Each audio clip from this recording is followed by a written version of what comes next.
हर हर महादेव दोस्तों। क्या आप जानते हैं इस दुनिया में एक ऐसा भी शहर है जिसे समय भी नहीं मिटा सकता। एक ऐसा रहस्यमयी नगरी जो साक्षात महादेव के त्रिशूल पर टिकी है, जहाँ मौत भी डराती नहीं बल्कि यहाँ तो मौत का भी उत्सव मनाया जाता है। जी हाँ, मैं बात कर रहा हूँ महाकाल की नगरी काशी की। यहाँ की गलियों में हवाएं भी आज भी हजारों साल पुराने इतिहास को फुसफुसाती रही हैं। क्या आप तैयार हैं उस रहस्यमयी नगरी को देखने के लिए जहाँ दुनिया मोक्ष का द्वार कहती है? तो हम बात करेंगे दोस्तों, जहाँ कैसे पहुँचें आप, होटल कहाँ लें, रूम कहाँ लें, दर्शन और स्थल भ्रमण सभी की जानकारी इस पर हम बताएंगे। आज हम इस सफ़र में सबसे पहले देखेंगे काशी विश्वनाथ कॉरिडोर की वो नई भव्यता जिसने इतिहास को रच दिया है। फिर हम चलेंगे काल भैरव मंदिर, यहाँ कोतवाल की इजाज़त के बिना काशी में पत्ता भी नहीं हिलता है। इसके बाद हम चलेंगे मणिकर्णिका घाट। मणिकर्णिका घाट जो हजारों साल से आज भी आग वहाँ जल रही है। फिर हम नमो घाट चलेंगे। नमो घाट पर वहाँ की भव्यता और देखेंगे। फिर नाव से घाटों से के दर्शन करेंगे। जगह कितने सारे घाट हैं, सभी घाटों को एक बारीकी से देखेंगे दोस्तों। और इसके बाद हम घाटों को पैदल भी जाएंगे, जहाँ पर हम अच्छे से घाटों को बारीकी से निहारेंगे और कौन से घाट किसने बनवाए, कितना क्या इतिहास है उनका सभी देखेंगे। फिर इसके बाद शाम को गंगा आरती पर जाएंगे और दशाश्वमेध घाट पर जहाँ गंगा आरती होती है वहाँ पर जाएंगे और गंगा आरती का आनंद लेंगे दोस्तों। चलिए दोस्तों, आप सब कुछ शुरू से शुरू करते हैं। तो आप जहाँ तक कैसे पहुँचे? काशी आने के रास्ते अब पहले से भी कई ज़्यादा सुगम है। ट्रेन के द्वारा वाराणसी जंक्शन देश के हर कोने से जुड़ा हुआ है। इसके अलावा बनारस स्टेशन और पंडित दीनदयाल उपाध्याय स्टेशन भी प्रमुख हैं, जहां वाराणसी तक पहुंच सकते हैं। वाराणसी हर कोने से जुड़ा हुआ है। फिर इसके बाद आप सड़क मार्ग से भी आ सकते हैं। लखनऊ, दिल्ली या कोलकाता से आप नेशनल हाईवे या पूर्वांचल एक्सप्रेस के जरिए अपनी कार या लग्जरी बसों से आ सकते हैं और आप फ्लाइट का भी ऑप्शन चॉइस कर सकते हैं। लाल बहादुर शास्त्री एयरपोर्ट शहर से 25 किलोमीटर दूर है, जहां टैक्सी या सरकारी बसों से आपको सीधे मंदिर तक ले जाया जा सकता है। अब बात करेंगे रूम कहाँ पर लें। तो दोस्तों, रुकने के लिए आपके पास 3 मुख्य चॉइस है। अगर आप सुबह की आरती और पुरानी बनारस की गलियों का मज़ा लेना चाहते हैं तो दोस्तों गदौलिया या दशाश्वमेध घाट आएँ, वहाँ पर अपना रूम लें। और अगर आप थोड़ा खुला माहौल और शांति चाहते हैं तो 80 घाट के पर भी जा सकते हैं। अगर स्टेशन के करीब लग्जरी होटल चाहते हैं तो कैंट के एरिया आपकी पहली पसंद होना चाहिए दोस्त। तो चलिए दोस्तों, अब दर्शन और स्थल भ्रमण के बारे में एक विस्तृत जानकारी आपको देंगे। इसके लिए आप काशी विश्वनाथ कॉरिडोर में गेट नंबर 4 और गेट नंबर 1 से जा सकते हैं। लेकिन गेट नंबर 1 पर जहाँ भीड़ भाड़ वाला इलाका नहीं है, वहाँ से आप अच्छे से सुगम दर्शन कर सकते हैं, बहुत ही अच्छी शांति के साथ। तो बाबा विश्वनाथ का यह धाम अब केवल एक मंदिर नहीं बल्कि एक आध्यात्मिक क्रांति है। पहले जब भक्त यहाँ आते थे तो उन्हें तंग गलियों और गंदगी से गुजरना पड़ता था, लेकिन अब 5 लाख स्क्वायर फीट में फैला यह परिसर किसी महल जैसा आवास देता है। इस कॉरिडोर का निर्माण चुनार के उन्हीं गुलाबी पत्थरों से हुआ है जिससे सम्राट अशोक के स्तंभ बने हुए थे। यहाँ के मुख्य मंदिरों के चारों ओर परिक्रमा पथ बनाया गया है। जब आप 23 अन्य प्राचीन मंदिरों के दर्शन कर सकते हैं जिन्हें कॉरिडोर निर्माण के दौरान खोजा गया था और सहेजा गया है। मंदिर परिसर में मुमुक्षु भवन की महत्ता को समझाया गया है। यहाँ उन लोगों के लिए है जो अपने अंतिम समय में मोक्ष की चाह में काशी आते हैं। इसके अलावा यहाँ का सिटी म्यूजियम आपको काशी की 3000 साल पुरानी सभ्यता की यात्रा पर ले जाता है। वाराणसी गैलरी में आप बनारस के संगीत, कला और साहित्य की दिग्गजों की झलक देख सकते हैं। तकनीकी रूप से देखें तो गंगा द्वारा ललिता घाट से मंदिर के मुख्य द्वार तक आने के लिए रैंप या एस्केलेटर के द्वारा भी जाया जा सकता है, जो बुजुर्गों को और दिव्यांगों के लिए ही वरदान है। यहाँ की सुरक्षा व्यवस्था हाईटेक है, लेकिन श्रद्धालुओं के लिए की आस्था का सम्मान सर्वोपरि रखा गया है। रात के समय जब आप पूरे कॉरिडोर पर लेजर लाइट और दूधिया रोशनी पड़ती है तो ऐसा लगता है मानो साक्षात शिव लोग धरती पर उतर आए हैं। तो दोस्तों, ये है राजराजेश्वरी मंदिर है। ये इतना सुंदर दिखता है दोस्तों, वहाँ के फ़ोटो शूट भी बहुत बढ़िया होता है। यहाँ पर हमने कुछ फ़ोटो शूट भी किए थे। इतना सुंदर लगता है दोस्तों लेज़र लाइट से कि बहुत ही देखने लायक है। दोस्तों, आप आएँ तो यहाँ ज़रूर जाएँ। तो चलिए दोस्तों, अब चलते हैं हम काल भैरव मंदिर। काशी की परंपरा है कि यहाँ रहने या घूमने की अनुमति स्वयं काल भैरव देते हैं। यह मंदिर मैदानी क्षेत्र की उन सकरी गलियों में स्थित है जो असली बनारस का एहसास कराती हैं। मंदिर के बाहर आपको सरसों के तेल की खुशबू और काले धागे की दुकानें मिलेंगी। भगवान काल भैरव को भगवान शिव का रौद्र अवतार माना जाता है। मंदिर के अंदर बाबा की प्रतिमा भव्य है, जिनकी आंखें चांदी की हैं और जो हमेशा भक्तों पर अपनी तीखी नज़र रखती हैं। यहाँ की पूजा पद्धति बहुत ही निराली है। पुजारी मोरपंख के झाड़ू से भक्तों को आशीर्वाद देते हैं, जिसे झाड़ना कहा जाता है। माना जाता है कि इससे सभी नकारात्मक शक्तियाँ दूर हो जाती हैं। यहाँ बाबा को कड़वा तेल चढ़ाया जाता है और मदरा का भी भोग लगाया जाता है। मंदिर के कपाट खुलते ही जो नगाड़े की शंख गूंजती है वह आपको रोंगटे खड़े कर देगी। यहाँ का इतिहास बताता है कि जब औरंगजेब ने मंदिर तोड़ने की कोशिश की थी तो काल भैरव के अदृश्य प्रकोप कारण उनकी सेना को पीछे हटना पड़ा था। अब चलते हैं दोस्तों रत्नेश्वर मंदिर। इटली की पीसा की मीनार से भी ज़्यादा झुका है काशी का यह रत्नेश्वर मंदिर। पीसा की मीनार 4 डिग्री झुकी है, पर यह मंदिर 9 डिग्री झुका हुआ है। इसे मातृ ऋण मंदिर भी कहते हैं, क्योंकि माँ का कर्ज भी कभी उतारा नहीं जा सकता। क्या आपने इस चमत्कारी मंदिर को देखा है दोस्तों? तो आप जहाँ आए तो ज़रूर इस मंदिर के दर्शन करने जाएं। इस दुर्लभ मंदिर में बहुत ही सुंदर दिखता है। अब हम चलेंगे दोस्तों मणिकर्णिका घाट की ओर। मणिकर्णिका, यहाँ जीवन का अंत नहीं बल्कि मोक्ष का आरंभ होता है। इसे दुनिया का सबसे पवित्र शमशान घाट माना जाता है। यहाँ की चिता की अग्नि कभी बुझती नहीं है। पौराणिक कथाएं के अनुसार भगवान विष्णु ने यहाँ हजारों साल तपस्या की थी और उनके पसीने से चक्र पुष्करणी कुंड बना था। जब महादेव यहाँ आए तो माता पार्वती के कान का कुंडल इसी कुंड में गिर गया, जिससे इस स्थान को यह नाम दिया गया। यहाँ के चरण पादुका स्थल पर भगवान विष्णु के पैरों के निशान आज भी मौजूद हैं।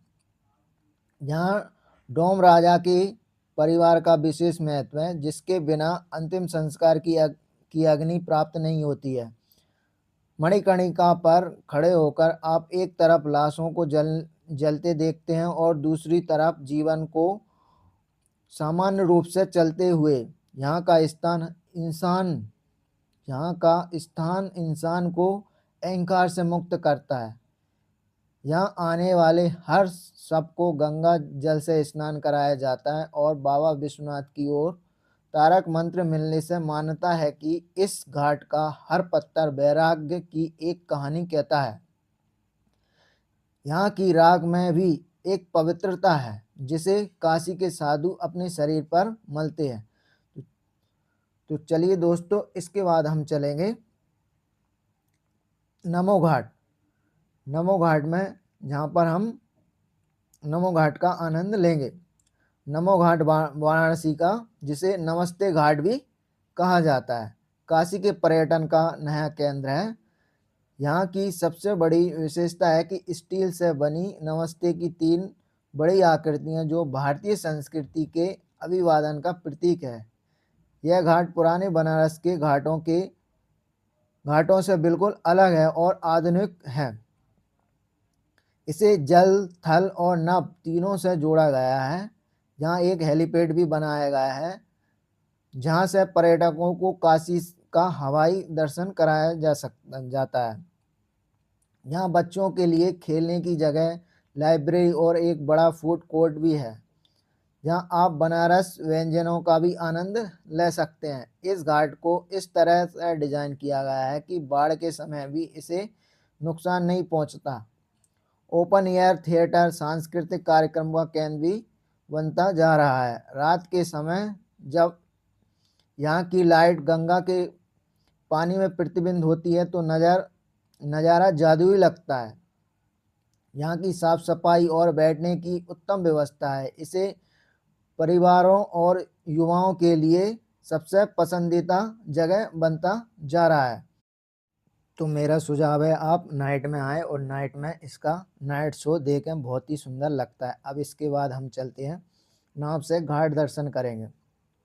नाव से घाट दर्शन बहुत ही अच्छा लगता है भाई, एक आनंद की अनुभूति होती है। हमारी नाव अब दशाश्वमेध घाट पर है। इसका नाम इसलिए पड़ा क्योंकि यहाँ ब्रह्मा जी ने 10 अश्वमेध यज्ञ किए थे। यहाँ की शाम की आरती विश्व प्रसिद्ध है दोस्तों, इतनी विश्व प्रसिद्ध है कि भाई अगर तुम जहाँ पर आओगे ना और आरती कर लोगे ना तो इतना आनंद महसूस होगा जो लाइफ में शायद आपको कभी हुआ हो। अब अहिल्याबाई घाट इसे इंदौर की महारानी अहिल्याबाई होलकर ने 1770 के दशक में बनवाया गया था। खास बात यह है कि इस घाट पर पहले केवल गिरी घाट हुआ करता था, लेकिन महारानी ने इसे नया स्वरूप देकर एक सुंदर महल और मंदिर का निर्माण कराया गया, जो आज भी अडिग है।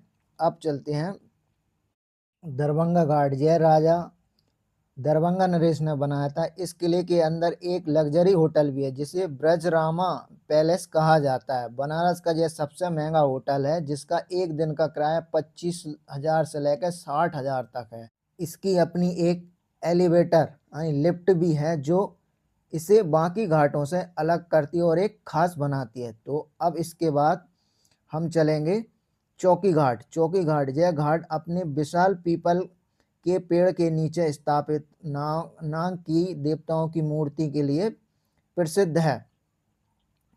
यहाँ आपको बनारस की प्राचीन संस्कृति की झलक मिलेगी। थोड़ा आगे बढ़ते हैं तो आता है राजा हरिश्चंद्र घाट। यह काशी के 2 शमशान घाटों में से एक है। सत्यवादी राजा हरिश्चंद्र ने यहाँ डोम राजा के यहाँ काम किया था। मान्यता है कि यहाँ की जो अग्नि जलती है वह सतयुग से आज तक बुझी नहीं है दोस्तों। तो दोस्तों अगर आप वाराणसी आए तो राजा हरिश्चंद्र घाट जरूर आएँ। आपने राजा हरिश्चंद्र के बारे में कहानियाँ भी सुनी होंगी, किस प्रकार अग्नि जहाँ पर जल रही है कितने दिनों से, किस प्रकार उनकी पत्नी और बच्चों को क्या हुआ, उसके बारे में सभी जानकारी आप हमारी लॉन्ग वीडियो में भी देख सकते हैं दोस्तों। अब हम चलेंगे दोस्तों मणिकर्णिका घाट और काशी विश्वनाथ घाट दर्शन करने के लिए। भाई मणिकर्णिका घाट, आप मणिकर्णिका घाट के बारे में पहले बहुत कुछ जान चुके हैं। अब हम काशी के सबसे पवित्र मणिकर्णिका घाट पर पहुंचने वाले हैं। इस महाशमशान कहते हैं, पौराणिक कथा है कि यहाँ भगवान विष्णु ने तपस्या की थी और महादेव के कान का कुंडल गिरा था, यहाँ के कुंड में गिर गया था। एक अनोखी जानकारी, यहाँ साल में एक बार नगर वधू आकर नृत्य करती है, सेक्स वर्कर जो है, और अगले जन्म में इस नरक से मुक्ति की कामना करती है। यहाँ की राख को साधु पवित्र मानकर अपने शरीर में मलते हैं। दोस्तों, बनारस के इन घाटों की खास बात यह है कि केवल पत्थर की सीढ़ियाँ नहीं, बल्कि यह पुराने समय की रिटेनिंग वॉल है जो पूरे शहर को गंगा के बहाव से बचाती है। नाव से इन घाटों को देखना एक चलती फिरती ऐतिहासिक फिल्म देखने जैसा है। इन घाटों की हर ईंट में एक साम्राज्य का इतिहास छुपा हुआ है। तो चलिए दोस्तों, अब बात करते हैं गंगा आरती की। दशाश्वमेध घाट की शाम की गंगा आरती दुनिया का सबसे सुंदर दृश्य है। जैसे कि सूर्यास्त होता है, 7 या 9 पुजारियों की टोली पीतांबर वस्त्र धारण कर ऊंचे तख्तों पर खड़ी होती है। आरती की शुरुआत शंखनाद और डमरू की गूंज के साथ होती है। जैसा कि भारी पीतल के बहुमंजिला दीपक जलते हैं, पूरी गंगा दीपों की रोशनी से जगमगाने उठती है। आरती के दौरान बजने वाले घंटों और गंगा मैया की जय के नारों से पूरा वातावरण ऊर्जावान हो जाता है। धूप और कपूर की खुशबू हवा में घुल जाती है। हजारों श्रद्धालु अपनी नावों को पानी में स्थिर रख करके इस दृश्य को अपलक निहारते हैं। यह केवल एक धार्मिक क्रिया नहीं, बल्कि मनुष्य का प्रकृति और पवित्र नदी के प्रति कृतज्ञता व्यक्त करने का तरीका है। आरती के अंत में हजारों दियो गंगा की लहरों पर छोड़ दिए जाते हैं, तो ऐसा लगता है कि जैसे आकाश के तारे धरती पर उतर आए हों। तो दोस्तों, आप आरती का आनंद लीजिए और अपने दिल को सुकून दीजिए और इस आरती में आनंद मुग्ध हो जाइए। तो ठीक है दोस्तों, हम लास्ट में बात करेंगे बजट व खान पान की आखिरी में। आप जब तक आरती का आनंद लीजिए।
हर हर गंगे दोस्तों।